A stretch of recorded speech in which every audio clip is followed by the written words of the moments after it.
YouTube पर ज्योति मल्होत्रा के बहुत से ब्लॉग मौजूद हैं। ये वही ज्योति मल्होत्रा है जिस पर इस वक्त एक पाकिस्तानी जासूस होने का इल्जाम है। आरोप यह है कि नई दिल्ली में पाकिस्तानी दूतावास में काम करने वाले जिस एहसान उर रहीम उर्फ दानिश को जासूसी के इल्जाम में 13 मई को फौरन भारत छोड़ने के लिए कहा गया, उसके साथ ज्योति का रिश्ता है और इसी रिश्ते के बलबूते ज्योति 2 बार पाकिस्तान घूम कर आई थी।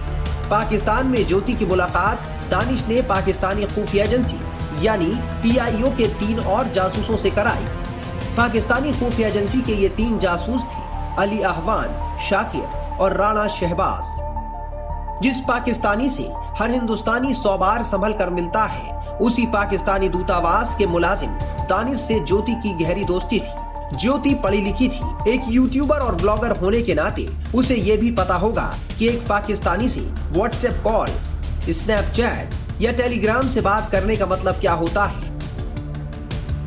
ज्योति को लेकर जब खुलासे हो रहे थे तो खुद जो पुलिस के आला अधिकारी थे उनका ये कहना था कि ज्योति को बहुत ज्यादा एक्सेस नहीं था, यानी उसके पास बहुत ज्यादा इन्फॉर्मेशन नहीं थी। लेकिन अब जैसे जैसे जांच आगे बढ़ रही है, जैसे उसके फोन्स के डाटा को एनालाइज किया जा रहा है, फॉरेंसिक्स की रिपोर्ट्स आ रही हैं, उसमें पता लग पा रहा है कि ज्योति किस कदर ISI एजेंट्स के संपर्क में भी थी। अली हसन नाम का ये ISI का एजेंट जो है वो लगातार ज्योति से बात करता था। उसकी चैट का एक छोटा सा अंश हमें मिला है जिसमें ज्योति की जो अटारी यात्रा थी, यानी अमृतसर से जो वो अटारी बॉर्डर की तरफ गई थी, तो उस वक्त जो पूरी यात्रा का जिक्र है उस बारे में जानकारी ली जा रही थी। खासकर से बॉर्डर पे के जो मीटिंग रिट्रीट की जो सेरेमनी होती है उस दौरान की जो यात्रा जो जानकारी थी वो ली जा रही थी। उसको पूछा गया था कि कौन वो शख्स थे जिनको वहां पे खास प्रोटोकॉल मिला था, किनको अंदर ले जाया गया था, स्पेशल गेस्चर किन्हें दिया जा रहा था। इस बारे में जानकारी जो है वो ज्योति से ली जा रही थी। हालांकि ज्योति का कहना था कि मुझे बहुत ज्यादा इस बारे में जानकारी नहीं मिली क्योंकि मुझे प्रोटोकॉल नहीं मिला था। लेकिन जो वहां अधिकारी मौजूद थे, क्या उनको वो अलग कमरे में ले गई थी, अलग उनसे बातचीत की थी?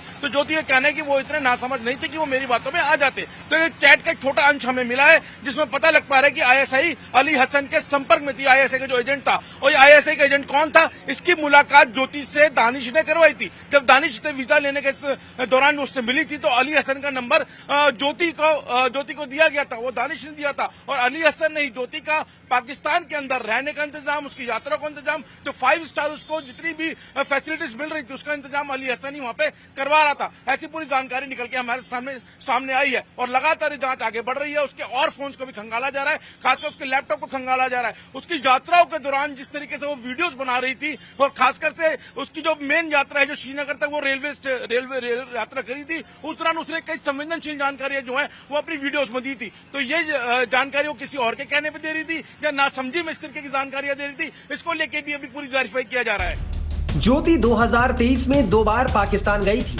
वहां वो ISI के लोगों से मिली और दानिश के संपर्क में रही थी।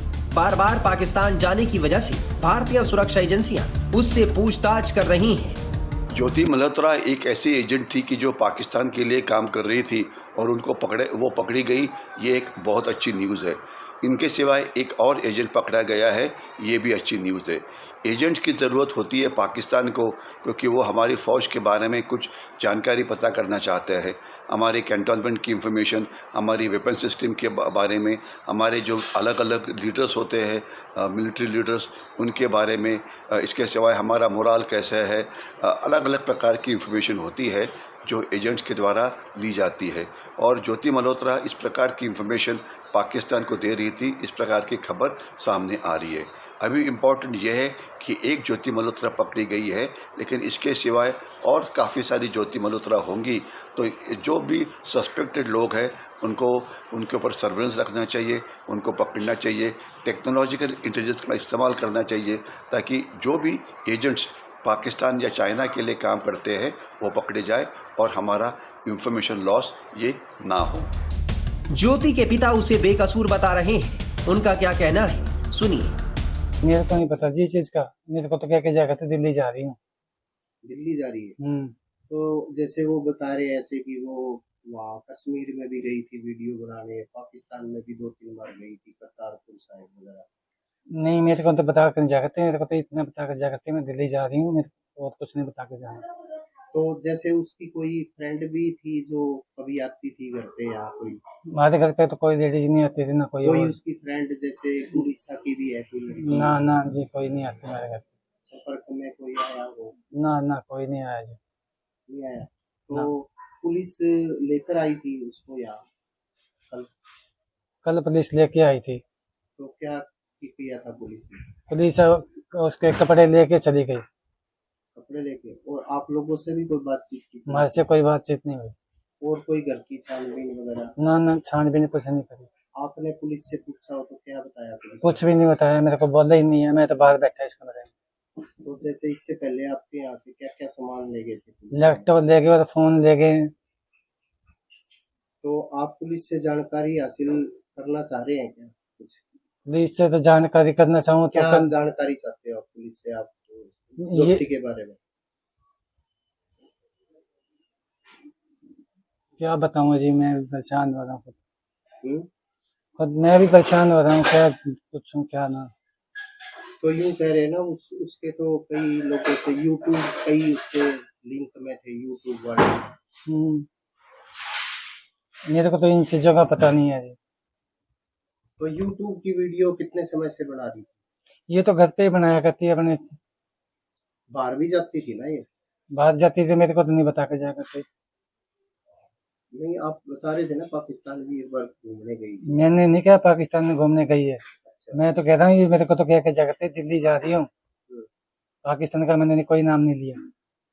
तो जैसे कल पुलिस लेकर आई, आपकी बेटी की आपसे बातचीत हुई कोई? मेरी कोई बात नहीं हुई। यहाँ आए, कपड़े चक्के ले गए, 15 मिनट रुके होंगे, कपड़े उसने अपने जो काटने थे काटे और चली गई। तो आगे आप क्या सोचते हैं, आगे आप क्या मांग करते हैं, क्या? आगे मैंने क्या मांग करनी है जी, जो होगा होगा ही। तो वीडियो जो बना रही थी ये इस तरह की, कितने समय से काम कर रही थी? ये तो घर पे ही बना रही थी छोटी मोटी वीडियो। पहले कहाँ जॉब करती थी ये? पहले जॉब करा करती है दिल्ली में, लॉकडाउन से पहले। तो जब जैसे वो घर आती थी, आपसे बातचीत होती थी, बताती नहीं थी? लॉकडाउन से पहले जाया करती, उसके बाद लॉकडाउन के बाद में उसने छोड़ दिया। जैसे वो आती थी तो आपसे बातचीत होती थी कि किस तरह की वीडियो बनाती है? वहाँ कोई वीडियो थोड़ी बनाने जाया करती, वहाँ तो नौकरी करा करती। नहीं, वहाँ जो यूट्यूब पे जब वीडियो बनाती थी। मेरे को नहीं पता इन चीज का, वीडियो बनाती है कि नहीं बनाती। तो आपने उसके वीडियो नहीं देखे? मैंने नहीं देखे जी। उसके फॉलोअर भी काफी बढ़ गए। मैंने तो नहीं देखी, मेरे पास तो छोटा सा फोन है, उसमें ना कुछ आता ना कुछ जाता। अच्छा, एंड्रॉइड फोन? हाँ जी। तो आपके घर में और कौन है? हम 2 भाई हैं और एक मेरी गुड़िया है। तो क्या कहना चाहते हो आप? मैं क्या कहना चाहता हूँ, कुछ भी नहीं कहना चाहता जी। इस तरह के जो आरोप लगे हैं कि जासूसी के, आप क्या कहना चाहते हो जो आरोप लग रहे हैं? क्या कहूँ जी, मैं खुद परेशान हो रहा, मैं तो 3 दिन से खुद बीमार हो रहा। पाकिस्तान के लिए जासूसी करने के आरोप में गिरफ्तार हिसार की रहने वाली यूट्यूबर ज्योति मल्होत्रा पर जांच एजेंसियों का शिकंजा कसता जा रहा है। इस मामले में अब तक कई गिरफ्तारियां हुई हैं, सवाल पूछे जा रहे हैं। इस सब के बीच रिटायर्ड मेजर गौरव आर्या ने ज्योति मल्होत्रा को लेकर क्या कुछ कहा, सुनिए। ये इंफॉर्मेशन वॉरफेयर है, इसको हाइब्रिड वॉरफेयर कह लो, आप 5th जनरेशन कह लो, जो मर्जी नाम दे लो। ये लोग करते हैं। पाकिस्तान जाएगा, ज्योति जैसे यूट्यूबर्स को या social media so called influencers को पकड़ेगा, इनको पैसे देगा, इनको बोलेगा शूट करो। इनका मकसद क्या है? इनका मकसद सिर्फ एक है कि जो भारत के लोग हैं, जो इनके फॉलोअर्स हैं, उनको बताना कि पाकिस्तानी कितने अच्छे हैं, पाकिस्तानी कितने अच्छे हैं। यानी कि जब पाकिस्तानी कोई आतंकी गतिविधि करें यहां पे और भारत जवाब दे, तो इसके फॉलोअर ये समझे कि देखो भारत, ये इतने अच्छे लोग हैं, भारत देखो गलत काम कर रहा है।